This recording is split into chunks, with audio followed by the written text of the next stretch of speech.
Hello friends, I am Dr. P.S. Vali. I am a nephrologist based at Hyderabad. ఈ వీడియోలో CKD పేషెంట్స్లో కనిపించే ఒక most important symptom. ఆ symptom ఏంటంటే itching, అంటే దురద. కొద్దిమంది CKD పేషెంట్స్లో ఇచ్చింగ్ ఎక్కువగా ఇబ్బంది పెడుతూ ఉంటుంది. మరి ఇచ్చింగ్ ఎందుకు వస్తుంది? ఈ దురద నుంచి బయటపడాలంటే ఎలాంటి ప్రికాషన్స్ తీసుకోవాలో తెలుసుకుందాం.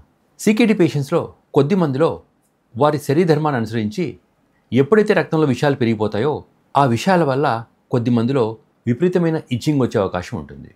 దీన్నే యూరిమిక్ ఇచ్చింగ్ లేక CKD రిలేటెడ్ ఇచ్చింగ్ అని అంటూ ఉంటారు. మరి CKD పేషెంట్స్లో ఈ ఇచ్చింగ్ ఎందువల్ల వస్తుంది? CKD పేషెంట్లు దురద రావడానికి మోస్ట్ ఇంపార్టెంట్ రీజన్ శరీరంలో మన టాక్సిన్స్ ఎక్కువగా పెరిగిపోవడం.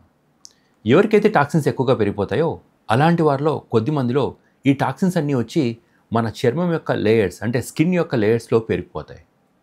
ఇలా టాక్సిన్స్ అన్నీ వచ్చి చర్మం యొక్క లేయర్స్లో ఆర్ స్కిన్లో పేరుకొని పోవడం వల్ల కొద్ది మందిలో దురద వచ్చే అవకాశం ఉంటుంది. మరి ఇలా ఇచ్చింగ్ ఎక్కువగా ఉండి ఈ దురద వల్ల బాధపడే CKD పేషెంట్స్ ఎలాంటి ప్రికాషన్ తీసుకోవాలో తెలుసుకుందాం. దురద వచ్చే పేషెంట్స్ మొట్టమొదటి గుర్తుపెట్టుకోవాల్సింది దురద రావడానికి మోస్ట్ ఇంపార్టెంట్ రీజన్ వారి శరీరంలో ఫాస్ఫరస్ ఎక్కువ పెరిగిపోవడం. దెర్ఫోర్ ఈ ఇచ్చింగ్తో సఫర్ అయ్యే CKD పేషెంట్స్ అందరూ కూడా వారి ఫాస్ఫరస్ ఎంత ఉంది, వారి కాల్షియం ఎంత ఉంది, వారి PTH ఎంత ఉందో తెలుసుకోవాల్సి వస్తుంది. ఎందుకంటే ఈ కాల్షియం, ఫాస్ఫరస్, PTH ఈ మూడు రకాల వ్యవస్థల్లో వచ్చే ఇంబ్యాలెన్స్ వల్ల చాలా వరకు ఇచ్చింగ్ వస్తూ ఉంటుంది. దెర్ఫోర్ CKD పేషెంట్స్ ఎవరైతే ఇచ్చింగ్తో ఎక్కువ బాధపడుతూ ఉంటారో వారందరూ కూడా వారి డాక్టర్తో డిస్కస్ చేసి వారి ఫాస్ఫేట్ లెవెల్స్ ఎలా ఉన్నాయి, వారి కాల్షియం లెవెల్స్ ఎలా ఉన్నాయి, వారి PTH యొక్క సంఖ్య ఎలా ఉందో తెలుసుకోవాల్సి వస్తుంది. ఎవరైతే దురదతో బాధపడుతున్నారో అలాంటి CKD పేషెంట్స్ గుర్తుపెట్టుకోవాల్సిన సెకండ్ ఇంపార్టెంట్ ఆస్పెక్ట్ వారి చర్మానికి ప్రాపర్ మాయిశ్చర్ అందజేయడం. అంటే ఎప్పుడైతే చర్మం డ్రైగా అయిపోతుందో అప్పుడు ఇచ్చింగ్ వచ్చే అవకాశం కొన్ని 100 రెట్లు పెరుగుతూ ఉంటుంది.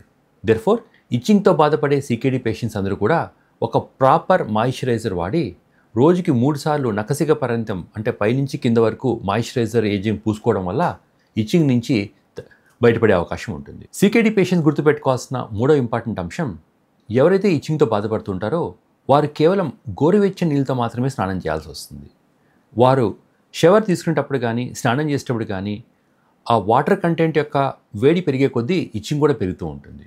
దెర్ఫోర్ యూరిమిక్ ఇచ్చింగ్ అంటే CKD పేషెంట్స్ ఎవరైతే ఇచ్చింగ్తో బాధపడుతూ ఉంటారో వారందరూ కూడా కేవలం గోరువెచ్చని నీరు కానీ లేక చల్లటి నీరు కానీ వాడాల్సి వస్తుంది.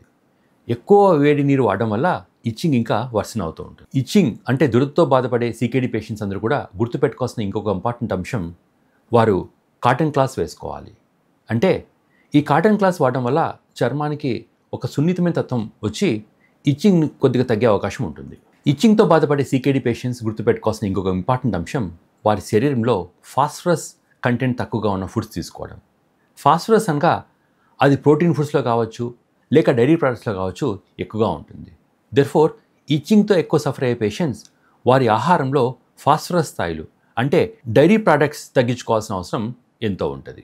దెర్ఫోర్ ఈ ఇచ్చింగ్తో బాధపడే పేషెంట్స్ అందరూ కూడా డిసప్పాయింట్ కాకుండా పైన చెప్పిన సైంటిఫిక్ అంతా అవలంబించి దాని ప్రకారం ప్రికాషన్ తీసుకోవడం వల్ల ఇచ్చింగ్ నుంచి రిలీఫ్ వచ్చే అవకాశం ఎక్కువగా ఉంటుంది.